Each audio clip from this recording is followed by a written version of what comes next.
America के खिलाफ मानो अब ईरान खुद युद्ध के लिए आगे आने को तैयार हो चुका है। ये हम नहीं कह रहे, बल्कि ईरान की तैयारियां खुद इसकी गवाही दे रही हैं। एक तरफ ईरान ने अपनी बैलिस्टिक मिसाइलों को एक्शन मोड में ला दिया है, जिन्हें कभी भी दागे जाने के लिए तैयार रखा गया है। दूसरी ओर रूस ने अचानक अपने युद्धपोत समंदर में उतार दिए और उनकी दिशा वही बताई जा रही है जिधर अमेरिका का ताकतवर aircraft carrier USS Abraham Lincoln मौजूद है। जी हाँ, ये घटनाक्रम सिर्फ संकेत नहीं है, बल्कि ये साफ तौर पर बता रहे हैं कि ईरान के लिए रूस पीछे हटने के मूड में नहीं है। भले ही जमीन पर कोई सीधी जंग शुरू न हुई हो, लेकिन इतिहास गवाह है कि युद्ध से पहले की शांति भी किसी चिंगारी से कम नहीं होती। इसी पृष्ठभूमि में रूस ने बड़ा खुलासा करते हुए उन तमाम खबरों को खारिज कर दिया जिनमें कहा जा रहा था कि राष्ट्रपति व्लादिमीर पुतिन अमेरिका और ईरान के बीच मध्यस्थता करने जा रहे हैं। रूस के विदेश मंत्री सरगेई लावरोव ने साफ कहा है कि मॉस्को न तो इस वक्त मध्यस्थ बनना चाहता है और न ही वह वाशिंगटन और तेहरान के बीच किसी समझौते को थोपने की कोशिश कर रहा है। हालांकि उन्होंने यह भी जरूर जोड़ा कि अगर भविष्य में कोई डील होती है तो रूस उसके लागू होने और निगरानी में सहयोग करने को तैयार रहेगा। इस बयान के मायने और भी बड़े हो जाते हैं क्योंकि अमेरिका और ईरान अब सीधे बातचीत की तैयारी में हैं। 6 फरवरी यानी शुक्रवार को ओमान में होने वाली इस अहम बैठक को लेकर दुनिया भर की नजरें टिकी हैं। कतर और तुर्की और मिस्र जैसे देश भी पर्दे के पीछे सक्रिय हैं और दोनों पक्षों को बातचीत के एजेंडे और प्रस्ताव सौंप चुके हैं। लेकिन इस कूटनीति के साथ साथ शर्तों की सियासत भी तेज है। खबर है कि अमेरिका ने ईरान के सामने 3 सख्त शर्तें रखी हैं: यूरेनियम संवर्धन पूरी तरह शून्य करना, बैलिस्टिक मिसाइल कार्यक्रम पर रोक और क्षेत्रीय प्रॉक्सी समूहों को समर्थन खत्म करना। ईरान के लिए ये शर्तें उसकी संप्रभुता और सुरक्षा से जुड़ी हैं, इसलिए तेहरान का रुख अब सख्त ही नजर आ रहा है। इसी बीच मध्य पूर्व में अमेरिकी सैन्य जमावड़ा लगातार बढ़ रहा है। युद्धपोत, फाइटर जेट और मिसाइल डिफेंस सिस्टम तैनात किए जा चुके हैं। जवाब में रूस और चीन ईरान के साथ संयुक्त नौसैनिक अभ्यास की तैयारी कर रहे हैं। संदेश साफ है, अगर हालात बिगड़े तो यह टकराव सिर्फ 2 देशों तक सीमित नहीं रहेगा। पिछले युद्ध की यादें भी अभी ताजा हैं। साल 2025 में ईरान और इसराइल के बीच हुए 12 दिन के युद्ध में अमेरिका की सीधी एंट्री और ईरान का पलटवार दोनों ने दुनिया को झकझोर दिया था। अब एक बार फिर वही हालात बनते दिख रहे हैं। फर्क सिर्फ इतना है कि इस बार कूटनीति और हथियार दोनों साथ साथ चल रहे हैं। तेल बाजार भी इस तनाव को महसूस कर रहा है। कभी कीमतें गिर रही हैं तो कभी अचानक उछाल आ रहा है। यह इस बात का संकेत है कि बाजार भी नहीं जानता कि ओमान की बातचीत शांति की राह खोलेगी या फिर यह तनाव किसी बड़े विस्फोट की भूमिका बन जाएगा।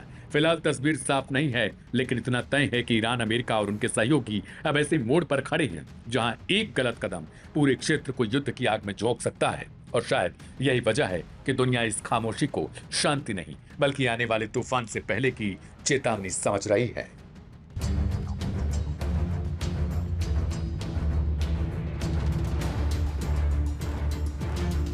ईरान ने अमेरिका के संभावित सैन्य हमले से पहले ही स्थिति को भांप लिया है और अब वह चौतरफा रणनीति चालें चलता नजर आ रहा है। अमेरिका और ईरान के बीच बढ़ते तनाव के बीच तेहरान ने न सिर्फ सैन्य मोर्चे पर सक्रिय दिखाई देने लगा है, बल्कि मनोवैज्ञानिक और कूटनीतिक दबाव बनाने की भी कोशिश कर रहा है।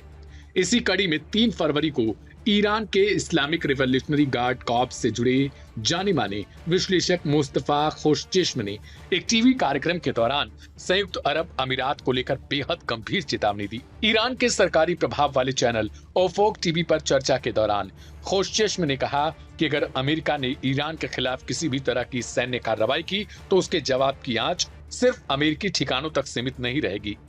उन्होंने संकेत दिया कि दुबई जैसे शहरों में स्थित आर्थिक और तकनीकी केंद्र सीधे निशाने पर आ सकते हैं। इस बयान को क्षेत्रीय विशेषज्ञ केवल बयानबाजी नहीं, बल्कि सोची समझी रणनीतिक चेतावनी के तौर पर देख रहे हैं, जिनका मकसद अमेरिका के सहयोगी देशों में डर और अस्थिरता पैदा करना है।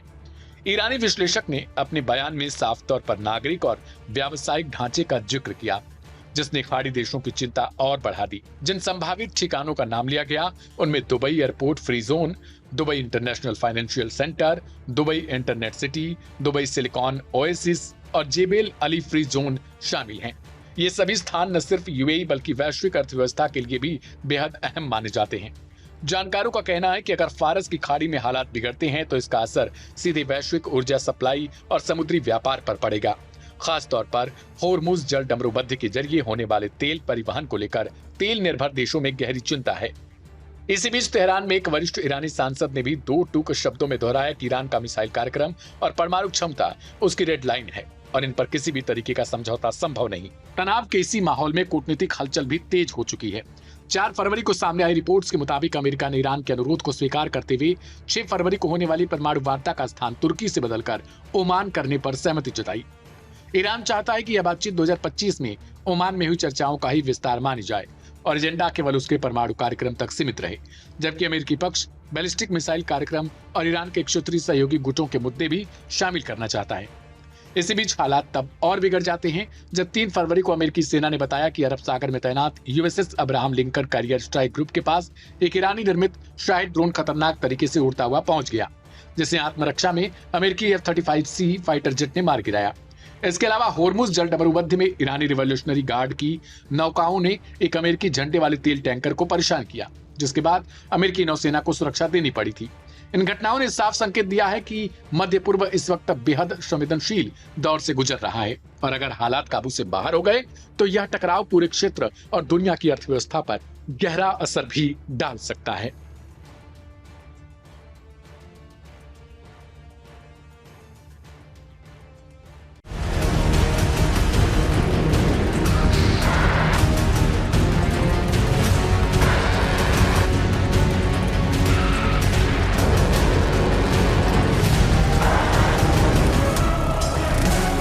शुक्रवार 6 जनवरी को सुबह 10 बजे अमेरिका और ईरान के नुमाइंदे ओमान की राजधानी मस्कट में बातचीत के लिए बैठने तो जा रहे हैं, लेकिन उसके ठीक विपरीत दिशा में ईरान के पड़ोसी इराक की सीमा से लगे जॉर्डन में अमेरिकी फाइटर जेट और भारी साजो सामान तैनात है ईरान को टारगेट पर लेकर।